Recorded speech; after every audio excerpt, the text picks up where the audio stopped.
So when you use championships as your argument, it has to be backed with context, because without context, you're pretty much ignoring everything else from this person's career that you're comparing against. So that's my problem with the whole championship argument, and that's why it's such a flawed argument. CP3 is the top 15 greatest point guard of all time. I do not have him in my top 10. I don't have CP3 ranked above Russell Westbrook. Did CP3 do a lot of things, change the franchise, win a lot of games and things? Yes, absolutely. I would never take that away from him. Since he was drafted with the New Orleans Pelicans, he changed that franchise. They were a winning organization, right? He goes to the Clippers, winning organization. Goes to the Phoenix Suns, winning organization. But when it comes down to rankings, you got to check those boxes and you got to have those accolades. And when I say accolades, yes, championships or finals MVP, obviously, but CP3 don't have one MVP. And I'm not trying to be critical of him. I'm not trying to downplay his career. CP3, the point guard, we came out of high school together.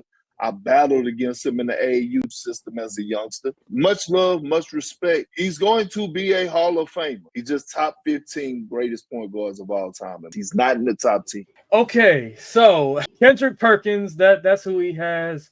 I believe he may have given his top 10 rankings. I finally found Kendrick Perkins' top 10 point guards. Ooh, I'm interested in hearing this. Let me show you. So here's the list. So if you look down, he has Magic Johnson, he has Stephen, he has Oscar Robertson, he has John Stockton, Isaiah Thomas, Gary Payton, Russell Westbrook, Steve Nash, Jason Kidd, and Bob Cousy. That's his top 10. You know what's funny? He doesn't have Walt Frazier in his top 10, who I believe should be in the top 10. So he has Walt Frazier, he has Bob Cousy over Walt Frazier. He has John Stockton over Walt Frazier. I disagree. I know John Stockton he's the all-time leader in assists, but I'm sorry, John Stockton, his offensive game is not better than Walt Frazier's offensive game is not better than Chris Paul. But I want to show you giving him more assists than he actually got. I want to show you something real quick, because there's a couple of guys that was on Kendrick Perkins' list that I want to compare to Chris Paul.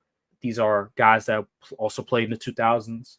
And let me find it real quick. So here we go. Okay. So it's Russell Westbrook, it's Steve Nash, and it's Jason Kidd. These are the three guys I want to compare with Chris Paul real quick. So off rip, we're going to go to Jason Kidd. Jason Kidd is an all-time point guard. He 10-time All-Star, 5-time assist champ, one of the best passers. He might be a top 2 passer all time. If you watch his prime and watch his peak, he was a fantastic passer for his day. He won Rookie of the Year. I think it was him and Grant Hill that won Rookie of the Year, co-Rookie of the Year. He was an All-Star for Dallas in 96. But just looking down the list from 97 to 98, he was an All-Star that year as well. But when you look at a lot of the accolades for Jason Kidd, it doesn't compare to Chris Paul. He was getting close to around his prime during his time, his last year with Phoenix. Well, not his last year with Phoenix, but yeah, 99, he was first team all defense, all NBA, fifth in MVP voting. 2000, he was second team all defense, first team all NBA, all-star that year. And 2001, first team all defense, all NBA, first team, all-star. I know it was a different time, but getting the second in MVP voting with only 14 points a game is kind of crazy. It is. But he was very, around that time, with the point guard position, his ability to affect the court, he was one of the best. Jason Kidd was one of the best. This was his peak. This was his prime around New Jersey net days. This was his prime. The first team all defense, all NBA first team, second in MVP voting, all-star. Again, second team all defense, second team all NBA, and then second team defense, first team all NBA, all-star. And then after that, I would say he pretty much kind of out of his prime during this time. So after 2004, that's where Jason Kidd starts falling off as a dominant player.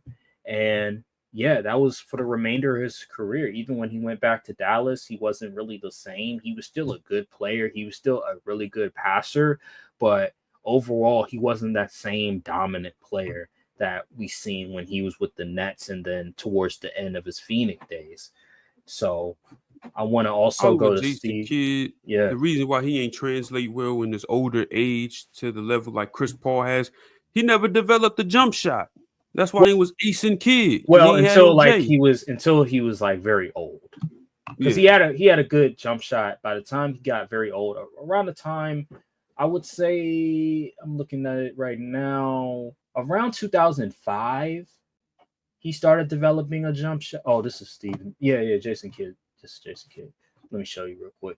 But yeah, around 2005, that's when he started to developing a three-point shot. But by that time, by that time, he wasn't as dominant of a player, even though he was shooting the ball very well from three-point range. He was getting about 5 shots a game from the three-point line, but he just wasn't the same caliber of player offensively from an assist standpoint to an offensive standpoint. So even when his shot was getting better, he still wasn't the same caliber of player. So it's unfortunate. It's unfortunate that it took until he wasn't that same dominant player for him to finally develop a jump shot. But hey, that's just Jason Kidd's career. I want to go to Steve Nash next. I want to show you Steve Nash. Steve Nash, when he entered the league, he wasn't that great of a player for the first 5 years. I would say by year 5, that's when he started to get it together. He was with Dallas in 2001, and he averaged 15 a game. He averaged 7 assists. And then 2002, that's when he started to really become an all-star caliber player, third team All-NBA for Dallas. Again, 2003, All-NBA third team, all-star for Dallas. And then his 2004 didn't make all-star team or All-NBA. They get no MVP votes. And then he went to Phoenix, and that was pretty much his peak. Those 3 years where he was first team All-NBA, All-Star MVP back-to-back. And then he was second in MVP voting in 2007, All-NBA first team, All-Star. 2008, he was second team All-NBA, All-Star, got some MVP votes. And by, I would say, 2011, that's when Steve Nash, he was really declining by that point. So he still led the league in assists in 2011, but for the most part, it seems like the voters, it seems like the players didn't look at Steve Nash the same way as what he was before 2011. So that's Steve Nash's career. He was a 8-time All-Star. He was 7-time All-NBA, 5-time assist champ, 2-time MVP. He was very efficient for his time. We hear this a lot about this certain archetype of point guard, the Stephen Currys, the Trae Youngs. They have pretty much taken a little bit of Steve Nash and incorporated it to their game in terms of an efficiency standpoint as a point guard and some of the different things as a playmaker as well. He was 50, 40, 90 guy. He was 90% from the line a lot of years. And from a three-point percentage, he was very efficient. He shot about four times a game, 3 to 4 times a game. And he shot 40% from the three-point line, which is a very elite. Sometimes 45%, 43%. He was shooting mostly 40% and up for his entire career. That's elite level of shooting. He was one of the most elite and efficient level scorers we've ever seen. And field goal wise, even as I think I'll give him maybe 6. He was 6'3", 195, not the strongest guard. He pretty average for a point guard. He was shooting at the high 50s, like 53% from the field, nearly 50%. He was one of the most efficient point guards we've ever seen. Last point guard on the list, I want to get to Russell Westbrook. This is a guy that was also compared a lot to Chris Paul during this time. They both played in an era in the 2010s where they were playing their best basketball. With Russell Westbrook, by year 3, he was starting to be one of the best point guards in the NBA in 2011. He made second team All-NBA, All-Star in 2012, second team All-NBA again, All-Star. 13, same deal. I think he got hurt in 14. So 15, I believe Kevin Durant was hurt for a large point of that season. He took over the reins and he became fourth in MVP voting, All-Star, second team All-NBA, and then again, All-Star, first team All-NBA, fourth in MVP voting in 2016, even with Kevin Durant on the roster. First team All-NBA, All-Star, MVP in 2017. We all know the triple-double season. Everybody knows. He led the league in field goal attempts as well. Shot 42% from the field, 34% from three. And then we go to 18 as well. Second team All-NBA, All-Star, fifth in MVP voting, third team All-NBA, All-Star, MVP voting. And I would say by the time he gets to the Wizards, that's when his prime was over. Yeah, his production was pretty much over because I thought he played pretty well for the Rockets, even though it wasn't a perfect match with him and James Harden. He was very efficient in his time with the Rockets. He shot 47% from the field. So that's Russ. What are your thoughts on seeing Jason Kidd, Steve Nash, Russell Westbrook's careers compared to Chris Paul's careers overall, from achievement to an analytical standpoint? Where are you? What is your reaction to seeing those threes in comparison to just remember what Kendrick Perkins said? He had those three guys over Chris Paul. So what's your thoughts? So Chris Paul, he said championships played a factor in his rankings, yet Russell Westbrook, John Stockton is above him.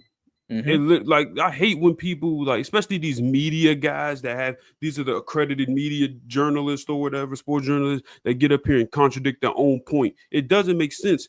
Like, Chris Paul accolades is wiping those other guys that you just showed me, the Jason Kidd, the Steve Nash, and Russell Westbrook, all-time great point guards, but Chris Paul is still beating them in pretty much all the award categories. Like, it's not even close. So I don't know, man. This is ridiculous, man. This is the problem with NBA media, and the way the game is now talked about. We disrespecting players like Chris Paul just because of. You could dislike Chris Paul as a player. That's fine. I ain't gonna get you on it because he does do a little dirty stuff. He is a little annoying. He's a snitch to the referees and all that stuff. But to just sit up here and lie about the man's legacy and his greatness as a player, when we have the proof available to us, all it takes is a Google search. It's very, very wild to me. It's very wild. Yeah, I agree with you. I think one of the things that I don't like dude, last point. We gonna sit up here and say a dude with the name who has the coined nickname point guard isn't a top 10 player, top 10 point guard of all time? Are you drunk? Yeah, you're right. I want to say this. When these analysts, when anybody, a lot of people are doing these top 10 rankings and they're giving their criteria and they value MVPs and championships over everything. Here's my thing. Context is everything in regards to championships, in regards to MVPs. MVP is the narrative award.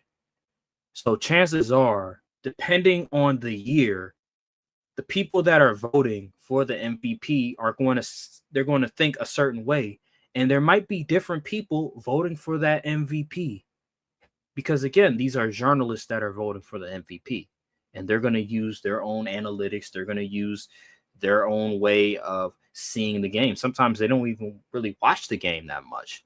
They don't watch the games of those players. They're only watching the games mostly of the players that they're covering. So you have to take that to account. So although MVP is an amazing award, I don't put it at this apex like all these other analysts do. And in regards to the championship stuff, there has to be context around the championship argument, because for some of these players on his list, Gary Payton is a perfect example. Gary Payton, the only reason he has a championship is because he played for the Miami Heat when Dwayne Wade was in his prime and Shaq was still a decent player. Gary Payton was a role player by the time he played for the Miami Heat. And Jason Kidd, when he played for Dallas during that title year, he was a role player. He was not nearly the same player. He wasn't even the second best player on that team. So when you use championships as your argument, it has to be backed with context, because without context, you're pretty much ignoring everything else from this person's career that you're comparing against. So that's my problem with the whole championship argument. And that's why it's such a flawed argument, because you're just ignoring why they have this championship. What caliber player were they when they won a championship? That's like saying, oh, Dwight is better than this all-time great center because he has a championship. Well, Dwight was a role player when he won a championship with the Lakers.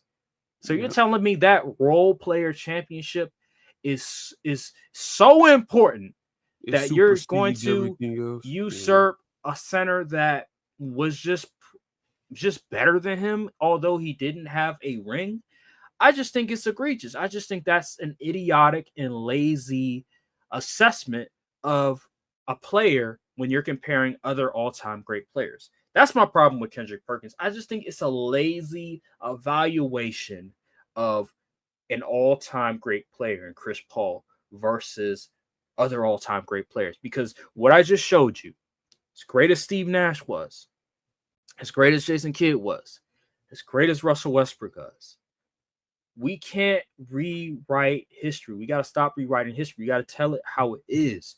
Jason Kidd, yes, New Jersey Nets, he took those teams to the finals. But can we talk about what the East looked like back then in comparison what the West looked like during Chris Paul's prime? It's not even a comparison. Chris Paul had to go up against way better talent in the Western Conference compared to Jason Kidd. Mavericks, yeah. So why are we looking at it? Well, Jason Kidd took a team to the finals twice. Well, yeah, because the Eastern Conference wasn't nearly as talented as the Western Conference was when Chris Paul was in his prime. So obviously Jason Kidd is going to have more opportunities. Not saying Jason Kidd wasn't elite, because he was the best point guard during those times. But we also have to remember the circumstances he was under and the circumstances Chris Paul was under. He was going up against Kevin Durant, who was the second best player in the NBA during that time, and Russell Westbrook, who was a top 10 player during that time. Yeah, Chris Paul is going to lose most of the time. Guess what? Blake Griffin, Steph Curry, and Stephen Curry, Think about this. And the Spurs. He had Blake Griffin, right? He had Blake Griffin, who was arguably he was a dog. He was a dog during the time. But guess what? Kevin Durant, who was better than Chris Paul during that time, had a top 10 player in Russell Westbrook. And then he also had a decent supporting cast with Serge Ibaka, and then he had a defensive force into Serge Ibaka and Kendrick Perkins. What are we talking about? That's a horrible, he's going to have a tough time winning that. He's not going to have a good enough. He's going to have a tough time trying to beat a team of that talent. And then you also have the Spurs to worry about, where you have Kawhi, Tim Duncan, Tony Parker, Manu Ginobili, Greg Popovich, one of the greatest coaches ever. He's going to have a tough time beating those teams because he just doesn't have enough talent to offset the other talent from other teams. Because the other team either have a better team or they have the better players. They have the better players. Let's be fair. Let's be fair, though. Chris Paul absolutely had some choke moments in them playoffs. He did. I give. He blew that 3-1 lead, and he had his moments where he was like, "Ooh." He did. But still, your point is still valid. He still had a harder road. He still had a harder road compared to Jason Kidd. Steve Nash on the other end, no ring. He had 2 MVPs, which I'll give him credit for, even though I ain't gonna lie. The second one's controversial. I ain't gonna lie. The way that the people voted back then is different to how they vote now. In 2017, when Russ won the MVP, that criteria that they used for why Russ won the MVP wouldn't have worked back in 2005 and 2006. because Russ took a 6 seed to the playoffs. Russ was carrying that bad roster, and he had a triple-double. So they said, you know what? Because he was carrying this bad roster and he had a triple-double, first time we've seen a triple-double since Oscar Robertson, we'll give him the award. While back then in 2006, you had somebody like Kobe doing similar stuff in terms of being a dominant offensive player, and he was a dominant defensive player, and he carried a bad roster to the playoffs as the 7th seed in a tough Western Conference, and they won 45 games, and he took the Phoenix Suns to 7 games. But they gave the award to Steve Nash. It's just a difference in how they vote back then compared to how they voted in 2017. That's why the MVP argument is flawed as well, because it's a narrative award. So I'm looking at all NBAs. I'm looking at all stars. Chris Paul, I'm looking at all defenses. Chris Paul beats out every one of them. Every one of them. And how is he still getting more MVP votes than all of these guys for a longer duration of time? He's consistently in top 5 MVP voting. He was number 2 in MVP voting at one point. He was number 3 in MVP voting. He was 35, and he was either 4th or 5th in MVP voting on the Phoenix Suns with Devin Booker, who was an outstanding scorer and still is an outstanding scorer, and was able to get that team to the championship, to the finals. What are we talking about?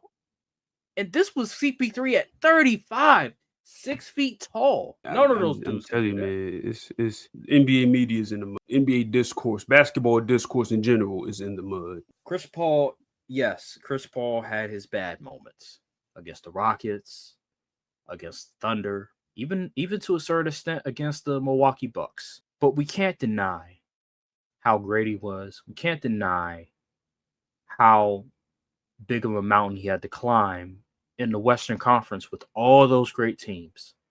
All of them. He was playing in arguably the best Western Conference in the 2010s had the best Western Conference, in my opinion, for many years. For many years. And he was still dominating. Still. I think I'll end it on that